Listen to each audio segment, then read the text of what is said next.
మీరు అన్నట్టు సార్ లోక్సభ ఎన్నికల నేపథ్యంలో భారత రాష్ట్ర సమితికి ఇవాళ నల్లగొండ సభ అనేది ఉనికి పోరాటం అనేది. ఎందుకంటే జనమంది ఇప్పుడు కొంతమంది పార్టీ ఎమ్మెల్యేలు ఇటు పోతున్నారు, కలుస్తున్నారు, మాజీలు ఇప్పటికే వెళ్తున్నారు. ఈ క్రమంలో పార్టీని కాపాడుకునేందుకు ఇది ఒక ఉనికి పోరాటం అన్న వాదన బలంగా ఉంది. అంటే ఎప్పుడైనా రాజకీయ ప్రజాస్వామ్యంలో ప్రజల తరఫున జరిగే పోరాటమైనా, ప్రజా సమస్యలపైన జరిగే పోరాటమైనా రాజకీయ కోణం లేకుండా ఉండదు. అది ఎవరు జరిపినా, ఇప్పుడు కేసీఆర్ నల్గొండ సభ పెట్టినా, రేవంత్ సర్కార్ మేడిగడ్డకు తీసుకెళ్ళినా, సో ప్రతి దాంట్లో రాజకీయ కోణం అనివార్యంగా ఉంటుంది. మోడీ రామ మందిరాన్ని ప్రారంభించిన, సో ప్రతి దాంట్లో రాజకీయ కోణం లేకుండా, ఎన్నికల కోణం లేకుండా ప్రజాస్వామ్యంలో ఏదీ ఉండదు. అందువల్ల ఇవాళ అగ్రెసివ్గా బీఆర్ఎస్ ఎందుకు ఇంత తొందరగా, ఈవెన్ పార్లమెంట్ ఎన్నికల షెడ్యూల్ కూడా రాలేదు, కానీ ఇంత తొందరగా నల్గొండలో సభ పెట్టి ఒక రకంగా సమర శంకారావాన్ని పూరించాల్సి వచ్చిందంటే దానికి అనేక కారణాలు. ఒకటి, ఓటమి తర్వాత ఉండే నైరాశ్యం.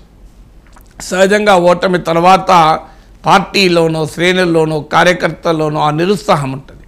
ఆ నిరుత్సాహం తొలగించడానికి కేటీఆర్ చాలాసార్లు మాట్లాడారు కూడా, మీరు గమనిస్తే. సో కేటీఆర్ అసలు ఇది స్పీడ్ బ్రేకర్ మాత్రమే, కారు షెడ్డుకు రిపేర్ సర్వీసింగ్ మాత్రమే వెళ్ళింది, సో కేసీఆరే మళ్ళీ త్వరలో ముఖ్యమంత్రి అవుతారు, అంతకుముందు అసలు ఈ ప్రభుత్వమే ఎన్నికల తర్వాత ఉండదు, ఇలాంటి అనేక అంశాలు చెప్తూ ఓటమి తీర్చే వైరాగ్యం, ఇప్పుడు ప్రసూతి వైరాగ్యము, శ్మశాన వైరాగ్యం ఉంటుంది, అలాగే ఎన్నికల వైరాగ్యం కూడా ఉంటుంది. సో పార్టీలో ఏర్పడినటువంటి ఒక ఓటమి వైరాగ్యాన్ని, ఓటమి నైరాశ్యం నుంచి పార్టీ శ్రేణుల్ని మళ్ళీ యుద్ధభూమికి తీసుకెళ్లేటువంటి ఒక ప్రయత్నం ఈ నల్గొండ సభ. రెండు, బీఆర్ఎస్ బలహీనపడింది, బీఆర్ఎస్ దెబ్బతిన్నది, ఇక బీఆర్ఎస్ ఏమీ లేదు.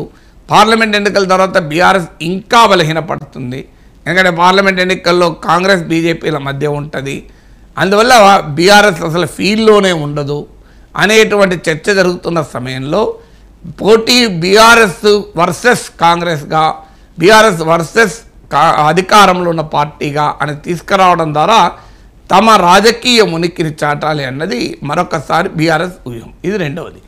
మూడవది, కేసీఆర్గా రాష్ట్ర రాజకీయాల్లో ఉండడు, ఆయన జాతీయ రాజకీయాలకు పోతాడు, అసలు కేసీఆర్ ఈ ఓటమి నుంచి కోలుకోవడమే లేదు అనేటువంటి వాతావరణం నుంచి లేదు, కేసీఆర్ బాస్ ఈజ్ బ్యాక్ అని బీఆర్ఎస్ చెప్పదలుచుకుంది. నాలుగవది, బీఆర్ఎస్ నుంచి నాయకుల నిష్క్రమణ. ఎమ్మెల్యేలు 20 మంది ఎమ్మెల్యేలు టచ్లో ఉన్నారని జగ్గారెడ్డి వ్యాఖ్య చూసాం. ఎంతమంది టచ్లో ఉన్నారో తెలియదు, కానీ రోజుకో నాయకుడు వెళ్ళి రేవంత్ రెడ్డిని కలవడం చూస్తున్నాం. ఆల్రెడీ తాటికొండ రాజయ్య రాజీనామా చేశారు, రామ్మోహన్ వెళ్ళి కలిశాడు, ఎమ్మెల్యేలు వెళ్ళి కలిశారు. అందరికీ ఎవరి మీద నమ్మాలనో ఎవరిని నమ్మకూడదో తెలవడం లేదు. సో బీఆర్ఎస్లో ఆ టెన్షన్ అయితే మొదలైంది, ఎవడు మిగులుతాడు చివరికని. ఎందుకంటే బయట నుంచి వచ్చిన వారు ఎప్పుడు పోతారో తెలియదు, ఉన్నోళ్ళు ఒరిజినల్ వాళ్ళు కూడా అధికారంలో ఉన్నప్పుడు నువ్వు బయట నుంచి వచ్చిన వాళ్ళకి నెత్తి మీద పెట్టుకున్నావు, ఇప్పుడు మేమే అది మీకు కనిపించామా అని ఉన్నవాళ్ళు. కేసీఆర్ చెప్పినా కూడా వినే పొజిషన్లో ఎవరూ లేరు. పోయేటోడు కేసీఆర్ నాకు చెప్పిపో అన్నాడు, కానీ ఎవరికి చెప్పిపోయే పొజిషన్లో లేరు. అందువల్ల ఎప్పుడైనా అధికారం ఉన్నప్పుడే అందరూ వింటారు, ఒక్కసారి అధికారం పోయినాక ఎవడు వినడు ఈ ప్రపంచంలో. సో అందువల్ల ఈ వాస్తవాన్ని మనం గమనించాలి. సో అందువల్ల కేసీఆర్కైనా ఉన్న పరిస్థితి ఏంటంటే ఎవరు మిగులుతారు పార్టీలో, ఎందుకంటే కాంగ్రెస్ పార్టీలో ఎవరిని మిగలకుండా కేసీఆర్ చేసింది, టీడీపీలో ఎవరు మిగలకుండా చేశాడు కదా, వైసీపీలో ఎవరు మిగలకుండా చేశాడు కదా, ఆఖరి సిపిఐకి ఒక ఎమ్మెల్యే అతను కూడా లాక్కున్నాడు కదా. సో తన రాజకీయ ప్రత్యర్థులు ఎవరు లేకుండా చేసినప్పుడు వాళ్ళకి వాళ్ళ అవకాశం వచ్చింది. మీరు బ్యాటింగ్ అవకాశం ఉంటే మీరు బ్యాటింగ్ చేశారు, ఇప్పుడు వాళ్ళకి బ్యాటింగ్ అవకాశం ఎందుకు కొట్టరు, సిక్సర్లు బౌండరీలు కొట్టరా. సో అందువల్ల అందులో రేవంత్ రెడ్డి తక్కువ బ్యాట్స్మెనా. సో అందువల్ల ఇది జరుగుతుంది కనుక పార్టీలో ఆ వెళ్ళే వారి వల్ల పార్టీ డీలా పడుతోంది, నిర్వీర్యపడుతోంది అనే భావన ప్రజల్లో కలుగుతుంది. నాయకులు పోతున్న వాళ్ళను ఈ నల్గొండ సభ ఏం ఆపదు.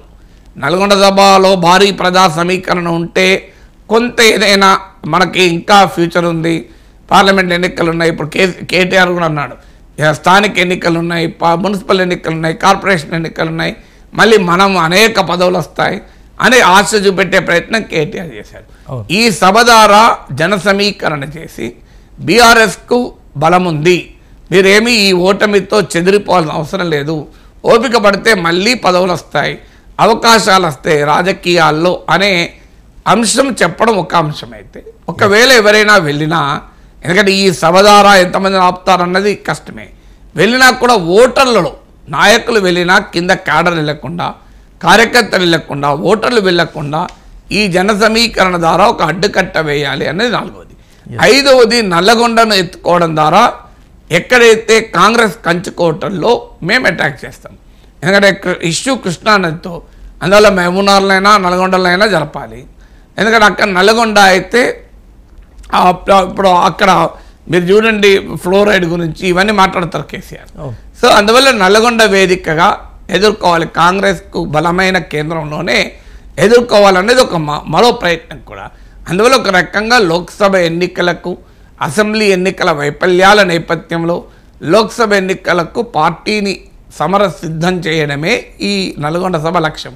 ఇందులో కేఆర్ఎంబి, కృష్ణా నీళ్లు, అప్పచెప్పారా లేదా ప్రాజెక్టులు, ఇవన్నీ అప్రస్తుతమైన అంశాలు. అసలు అంశం ఏంటంటే రాజకీయ అంశమే. ఎస్ సార్, ప్రధానంగా అంటే ఓటమి తర్వాత ఆల్మోస్ట్ 50 రోజుల తర్వాత కేసీఆర్ ఇవాళ బయటకు వస్తున్నారు. కేసీఆర్ ఓపెన్గా మాట్లాడబోతున్నారు. ఏం మాట్లాడతారో నాకు చర్చ ఇందాక మీరు కొంత చేసినారు. అంటే కొంత క్యూరియాసిటీ అయితే ఉంది. అంటే కేసీఆర్ ఏం మాట్లాడతారు, ఓటమి తర్వాత కనీసం జనాలకు కూడా చెప్పారు కదా, ఓటర్లకు కూడా మీరు ఓటు వేసినందుకు ధన్యవాదాలు చెప్పలేదని మీ గతంలో కామెంట్స్ కూడా వచ్చాయి. సో ఇవాళ ఏం చెప్పదలుచుకున్నారు కేసీఆర్? ఆయన ఏం చెప్పదలుచుకున్నా నాకు ఎలా తెలుస్తుంది? నేను కేసీఆర్ స్పీచ్ రాయలేదు, జ్యోతిష్యం ఆయన మాట్లాడకే చూద్దాం. నేను ఎందుకే స్పెక్యులేట్ చేయాలని, ఏం మాట్లాడతారని. Right right.